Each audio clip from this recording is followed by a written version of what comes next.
Students, अब तक हम लोगों ने इनडेफिनेट इंटीग्रेशन के जितने भी टॉपिक हो सकते थे वो कवर किए हैं। तो मुझे लगता है कि भाई किसी भी टॉपिक को हमने इसमें छोड़ा नहीं है, सिवाय कि जब हम लेट टी का मतलब है जब हम किसी टर्म को एज्यूम करते हैं तो उसमें हमारे पास एग्जाम्पल्स की बहुत ज्यादा वेराइटीज है। तो जब मैं अपने अगले वीडियो में सिर्फ जेईई या क्वेश्चन के लिए इंटीग्रेशन के टिपिकल सब्स्टिट्यूशन मेथड के बारे में डिस्कस करूंगा तो आप वहां पे डिटेल स्टडी कर सकते हैं। इसके बिल्कुल भूलिएगा मत, आप जरूर देखिएगा ये वीडियो आगे आने वाला जेईई का।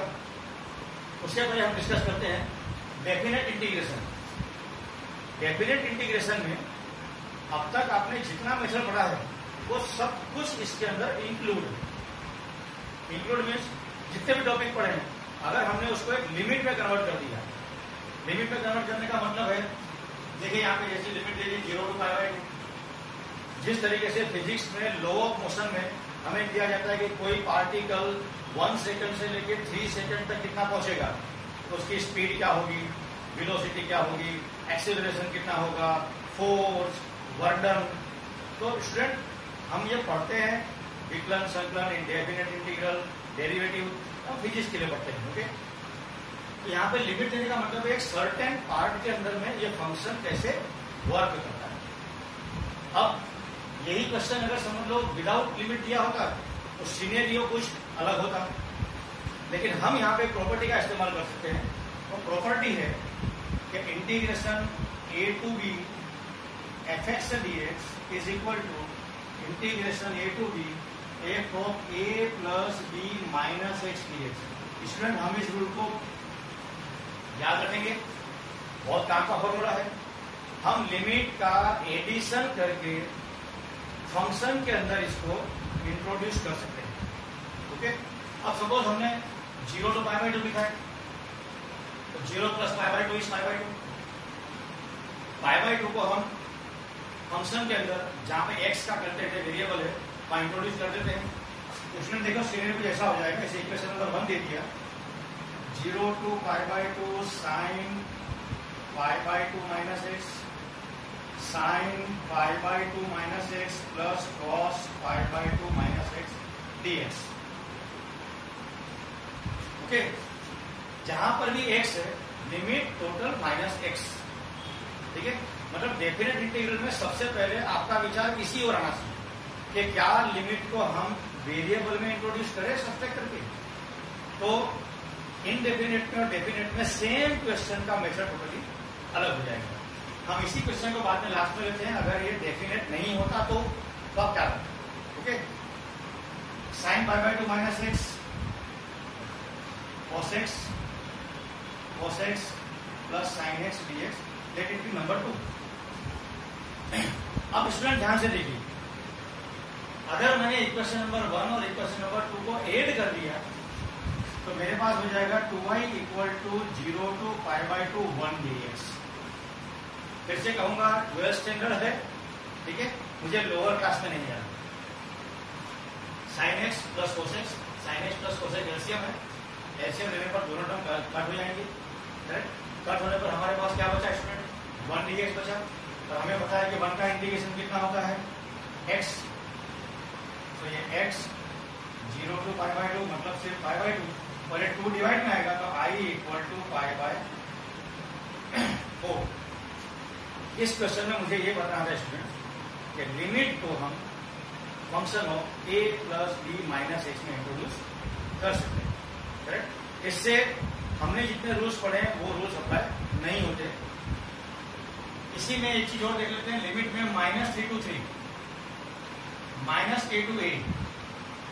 स्टूडेंट जस्ट ध्यान देने की बात है, क्या हमारे पास फंक्शन इवन है या ऑड है। इवन ऑड का मतलब क्या है, f of minus x is equal to f of x minus, किसी भी फंक्शन में माइनस साइन इंट्रोड्यूस करने पर अगर वो माइनस साइन बाहर निकलती है तो हम उसे क्या कहते हैं, ऑड फंक्शन। और अगर माइनस साइन बाहर नहीं निकलती तो हम स्टूडेंट क्या बोलेंगे, इवन फंक्शन। अब यहां ध्यान से देखिए, x ऑड फंक्शन है, लेकिन cos x trigonometry function even function है। ऑड फंक्शन होने से पहले हम क्या लिखेंगे स्टूडेंट आंसर 0, मतलब minus A to A F X D X equal to 0 for odd function and minus A to A F X D X equal to 2 times 0 to A F X D X और even function. अब student ध्यान से देखिए, minus 2 to X square D X square even function, सिर्फ cos X even function, sec X even function. Odd function अगर दो odd function आ जाते तो माइनस माइनस प्लस होकर इवन फंक्शन आ जाता, तब हम इंटीग्रेशन सॉल्व करते जैसे हमने पुराने तरीके से सॉल्व किया। इसका मीनिंग हुआ 2 टाइम्स, अब हम इसे लिख देते हैं x cube divided by 3 0 to 2 by this formula. 2 टू जा 4 टू जा 8, 2 into 8 divided by 3 that is 16 divide by 3 इसका आंसर। यहाँ स्टूडेंट मेरे कहने का मतलब है हम इवन और ऑड को लिमिट में माइनस से प्लस की तरफ दिया हुआ हो तो ध्यान से, कहीं आप सॉल्व करने में बैठ जाओ लास्ट में आंसर 0 ना आ जाए। ऐसे क्वेश्चन एमसीक्यू में डायरेक्टली पूछे जा सकते हैं। ओके, हम आगे बढ़ते हैं। जैसे ये भी हमें सम दिख रहा है कि ना तो ये okay students, even function 2 times 0 to 8, तो ये चीज क्लियर दिखती है। माइनस 2 to 2, जब 0 से माइनस 2, 0 से 2, यार इसको जब तुम पॉजिटिव करोगे तो 0 से 2 टाइम्स आएगा ना। आप नंबर लाइन के बारे में सोच के देख लीजिए, बरोबर है, just use it. Odd function 0 answer. तो कोई अगर एमसीक्यू में इस तरीके से क्वेश्चन माइनस से प्लस सेम वेरिएबल आते हैं, मतलब कांस्टेंट आता है, तो ध्यान दीजिए, सॉल्व करने मत बैठ जाइए। स्टूडेंट एक और टॉपिक यहाँ देखते हैं, हमें यहाँ पे 2 टर्म्स दिखाई दे रहे हैं। अगर ये 2 टर्म यहाँ पे होते और डेफिनेट इंटीग्रेशन नहीं होता तो मैं डेरिवेटिव के बारे में सोचता, ठीक है, मैं कोई और रूल्स लेट ये सब के बारे में सोचता, यूवी रूल्स पार्शियल तो इसमें है नहीं, राइट, और कोई मुझे तरीका दिखता नहीं है। लेकिन ये डेफिनेट इंटीग्रेशन में है तो हम यहाँ पे लिमिट को अंदर इंट्रोड्यूस कर सकते हैं, राइट। लिमिट इंट्रोड्यूस करने का मतलब student 0 to 2 minus x raise to power 3/2, और ये हो जाएगा student 2 minus x raise to power 1/2 dx। फिर भी आप देख रहे हो कि ये सम सॉल्व नहीं होगा। मैंने जानबूझ के सम लिखा है, कहीं न कहीं जब एक वेरिएबल अगर फ्रैक्शन के फॉर्म में है तो दूसरा वेरिएबल नेचुरल फॉर्म में होना चाहिए स्टूडेंट्स, करेक्ट। अब नेचुरल फॉर्म का मीनिंग क्या था? सपोज ये यहाँ पे पावर 2 है, ओके गाइस, दोनों अगर फ्रैक्शन होते तो हम कुछ ट्रिग्नोमेट्रिकल सब्स्टिट्यूशन के बारे में सोचते, उसका सम हमने अगली वीडियो में लेंगे, करेक्ट। यहाँ पर ध्यान दीजिए, एक नेचुरल नंबर ये, अब यहाँ पे आप सोचोगे सर आप यूवी रूल लगा दीजिए, ठीक है, लगाइए। यूवी रूल कहाँ तक पहुंचता है देखिए, लेकिन यहाँ पे जब डेफिनेट इंटीग्रल है तो आप लिमिट पुट करके देखिए, आपका काम सॉल्व हो गया। दिस 2 इज कैंसल, आपके पास टर्म बचा है 2 माइनस एक्स का स्क्वायर, और यहाँ पे सिर्फ x का पावर 1/2 बचा। आप ब्रैकेट खोल दीजिए, 2 माइनस एक्स का स्क्वायर मैं यहाँ पर लिख सकता था 4 minus 4x plus x square, 0 to 2, ठीक है। ये बन गया हमारे पिछले वीडियो का जो समझाया हुआ था उसका पहला या दूसरा question, it's a simple integration. आप सब्स्टिट्यूट कर दीजिए, 4x raise to power 1/2 minus 4x raise to power 3/2 plus x raise to power 5/2 dx, correct है। 4 का मल्टीप्लाई इससे, 4x का मल्टीप्लाई इससे, और x² का मल्टीप्लाई इससे, ठीक है। इसका इंटीग्रेशन क्या होगा guys? 4x raise to power 3/2 divided by 3/2 minus 4x raise to power 3/2 plus 2 is 5/2 divided by 5/2 plus x raise to power 7/2 divided by 7/2, 0 to 2। अब मुझे सिर्फ यहाँ पे 2 की वैल्यू सब्स्टिट्यूट करनी है, माइनस 0 पुट करने की कोई आवश्यकता नहीं है, डायरेक्टली सब कम 0 हो जाएगी। अब हम यहाँ 2 के लिए सब्स्टिट्यूट कर देते हैं, 8/3 स्टूडेंट 2 का पावर 3/2, 2 का पावर 3/2 मतलब 2 इंटू √2। आप करके देख लीजिएगा, मैं बार बार कहूंगा वेस्ट स्टैंडर्ड में अब ये समझाने की जरूरत नहीं है। 2 का पावर 1 प्लस 2 का पावर 1/2, 2 का पावर 3/2। सो 2√2 माइनस 8/5 4√2, 2 का पावर 2 प्लस 2 का power 1/2, so it is 4√2 plus 2/7, this is क्या लिखूं? 2 के बाद 4, 4 के बाद 8, 2 का पावर 3 निकलेगा ना, दिस इज 8√2। ओके, सो हम √2 को कॉमन निकाल लेते हैं। 16/3 माइनस 32/5 प्लस 16/7। अब स्टूडेंट यहाँ पर एलसीएम लेकर के हम डायरेक्टली आंसर निकाल सकते हैं कि इसका एलसीएम क्या होगा और कैलकुलेशन क्या होगा। तो मैं आप पे छोड़ता हूँ, आप ये फाइनल कैलकुलेशन कर करके मुझे शर्मिंदा बिल्कुल महसूस नहीं करेंगे। एलसीएम लेना है और आंसर में √2 आएगा। ओके गाइस, ध्यान देने वाली बात है, board of point of view बहुत इंपॉर्टेंट क्वेश्चन है। जो भी लिमिट दी है ध्यान से देखिए, लिमिट अंदर इंट्रोड्यूस हो रही है। इसमें जाए फिर से मैं आंसर यहाँ पे 0 लिख देता हूँ। एक बार हमने समझाया ऑड फंक्शन 0 होता है, इवन फंक्शन 2 टाइम लिख सकते हैं। लॉग में क्यों? लॉगरिथम की प्रॉपर्टी अगर आपको प्रॉपर तरीके से आती हो, लिमिट -1 to 1 है। जब ये हम उल्टा करके यहाँ पे -1 के साइन लिखेंगे और सामने माइनस साइन लेकर आएंगे तो आंसर 0 आएगा।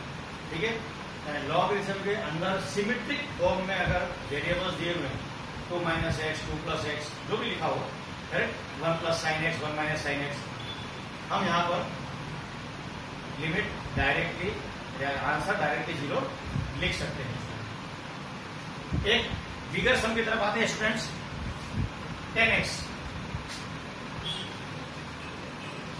अब तक अपने पढ़े हुए किसी भी रूल के अंदर 10x नहीं आता। आप देख लीजिए जितने भी अपने 25, 30 जितने भी टॉपिक किए होंगे, लेकिन कहीं ऐसा ना हो कि सब्स्टिट्यूट करने के बाद में ये आंसर फिर से वहीं पे पहुंच जाए जो हमने पुराना सब सोल्व किया हुआ था। चेक करते हैं, जब भी आपको इंटीग्रेशन में कोई चीज समझ में ना आए और उसमें अगर 10x हो तो आप 10x को ही डायरेक्ट t लेट कीजिए, क्योंकि 10x का स्क्वायर 10²x। अब 10x का डेरिवेटिव होता है sec²x, लेकिन sec²x होता है 1 + 10²x। तो जो हमने सब्स्टिट्यूट किया था वेरिएबल, वो वेरिएबल वापस क्वेश्चन के अंदर इंट्रोड्यूस हो जाएगा। इसलिए प्रीवियस मेथड में ना बताते हुए मैंने इस समय ये वीडियो को लिया है। इसमें मैंने डेफिनेट इंटीग्रल नहीं लिखा, हम डेफिनेट लेकर के भी इसको सॉल्व कर सकते हैं। मैं डेफिनेट इंटीग्रल बाद में पुट करूंगा। Let 10x = t²। Okay students, बहुत इंपॉर्टेंट सम है, ध्यान से देखिएगा। 2-3 स्टेप के बाद में ये सम वहीं पहुंच जाएगा जहां एक्चुअली मुझे वेरिएबल में जहां डिनोमिनेटर नहीं था वो मुझे समझाना था। इसका डेरिवेटिव क्या होगा स्टूडेंट्स? 10x का derivative sec²x। Good answer from the student. sec² dx = 2t dt, correct. लेकिन sec² तो क्वेश्चन में है ही। sec² अगर डिवाइड हो जाएगा तो आएगा dx = 2t dt divided by sec² का मतलब क्या होता है स्टूडेंट? 10² + 1, और 10² + 1 का मतलब 10 को हमने क्या माना था? t माना था। तो this is t⁴ + 1। Okay, t⁴ हो जाएगा। 1 + 10², 10² का मतलब t⁴ होगा। अब हम वैल्यू सब्स्टिट्यूट करते हैं, इंटीग्रेशन 10x t² मतलब के t, और dx का मतलब है 2t dt बाय 10⁴ + 1। गाइस, 2 को बाहर निकाल दीजिए, t² divided by t⁴ + 1 dt। एक ही सम ऐसा है जिसमें मुझे एक्चुअली शुरुआत से एक्सप्लेन करना था अपने अलग अलग टॉपिक में कि डिनोमिनेटर में x⁴ हो तो क्या करना। हमने 2 वेरिएबल सेम, ऊपर वेरिएबल कम, मीन्स डिग्री, नीचे डिग्री ज्यादा, नीचे डिग्री कम, हम x² तक आएंगे, x⁴ में क्या करेंगे, ठीक है। अब मैं स्टूडेंट यहाँ पे इसको ऐसा लिख सकता हूँ, t² + 1 divided by t4 + 1 dt plus t² - 1 divide by t4 + 1 dt। Actually हमारा सम आगे वेरिएबल में यहां से स्टार्ट होता था, जो मुझे एक्सप्लेन यहां से करना है, ओके। 2 टाइम t², देखिए t² + t² 2t² +1 - 1 कैंसल। आपको नीचे t4 + 1 दिख रहा है। इस मेथड में आपको सभी क्वेश्चन को t² से डिवाइड करना है, करेक्ट। सबको t² से डिवाइड कर दीजिए। 1 + 1 / t² t4 + 1 dt plus 1 - 1 / t² t4 + 1 dt। Sorry, इसको भी हम डिवाइड करेंगे, t² + 1 / t² + 1 / t², करेक्ट। सभी को हमने t² से डिवाइड कर दिया। मैं फिर से एक बार करूंगा स्टूडेंट, कहूंगा हमने सम यहां से स्टार्ट किया, सिर्फ x वेरिएबल होता तो। a² + b² की आइडेंटिटी क्या होती है? a + b whole square -2ab या a - b whole square + 2ab, correct. लेकिन ये एज्यूम करते समय ऐसा काम एज्यूम करना है कि ऊपर इसका डेरिवेटिव आ जाए। देखिए student, 1 + 1 / t² t plus t - 1 / t whole square plus 1 - 1 / t² t plus 1 / t² -2 dt। a² + b² is a - b whole square plus 2 या a² + b² is a + b whole square -2, correct. Standard 6th and 7th students, okay. अब ध्यान से देखिए, ऊपर का term नीचे वाले term का डेरिवेटिव है। t - 1 / t का डेरिवेटिव 1 + 1 / t² होता है और t + 1 / t का डेरिवेटिव 1 - 1 / t² होता है। मतलब हम घूम फिर के वहीं पहुंच गए, let assume sum of the terms. इसलिए मैंने कहा बहुत इंपॉर्टेंट क्वेश्चन है, correct. Let t - 1 / t equal to z, let t + 1 / t equal to b, 1 + 1 / t² dt equal to dz, 1 - 1 / t² dt is equal to dp। अब देखिए student क्या बचा, 1 + 1 / t² dz divided by z² + 2। यहाँ पे student क्या बचेगा, plus dp divided by t² -2। हम कहां पर हैं students? Basic formula 1/x² + a² की identity 1/a tan inverse x/a और 1/x² - a² की identity 1/2a log mod x - a/x + a। Perfect answer given by the students. I am proud of you, child. So the answer is 1/a tan inverse z/√2 plus c। और यहाँ पर student plus, मैं यहाँ पर plus ठीक भी डाल देता हूँ, 1/2a log mod p - a divided by p + a last में c। फिर भी स्टूडेंट यहाँ पे स्टेप आपके लिए मैंने बाकी रखी है। z की वैल्यू t - 1 / t और t की वैल्यू √10x। यहां पर भी t की वैल्यू t + 1 / t और t की वैल्यू √10x, करेक्ट। सो सम एक्चुअली ये दो अलग अलग है, मैंने स्पेशली सम यहां पर इसलिए लिया। अब सोच लीजिए कि अगर यहाँ पे डेफिनेट इंटीग्रल में 0 to π/2 लिखा होता, 0 to π/2, एक कंटेंट बता रहा हूं कि हम किस तरीके से डेफिनेट इंटीग्रल को सॉल्व करते हैं। सपोज यहां पे 0 to π/2 लिखा होगा,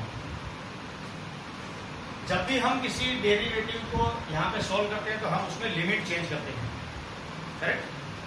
मैं ये सबको अधूरे में ना छोड़ूंगा, क्योंकि डेफिनेट में मुझे इसको लेके जाना नहीं है। जस्ट एक आपका कॉन्सेप्ट क्लियर करने के लिए कि भाई जरूरी नहीं है कि लिमिट आपके अकॉर्डिंग दी हुई है, करेक्ट।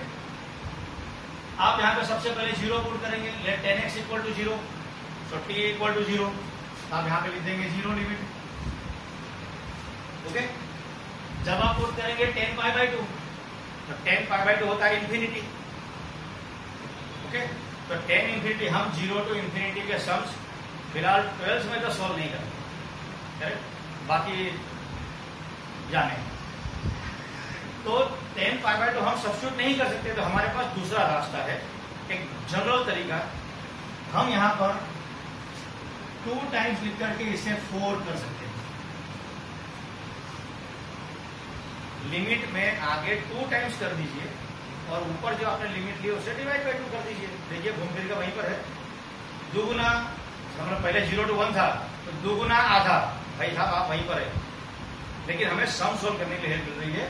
अगर मैं यहाँ पे 10 पाई बाई 4 पुट करता तो 1 आता और t की वैल्यू कितनी हो जाती है, 1 हो जाती और यहाँ पे 2 आ जाता। मुझे ये स्टेप यहाँ तक आपको समझानी है, ओके।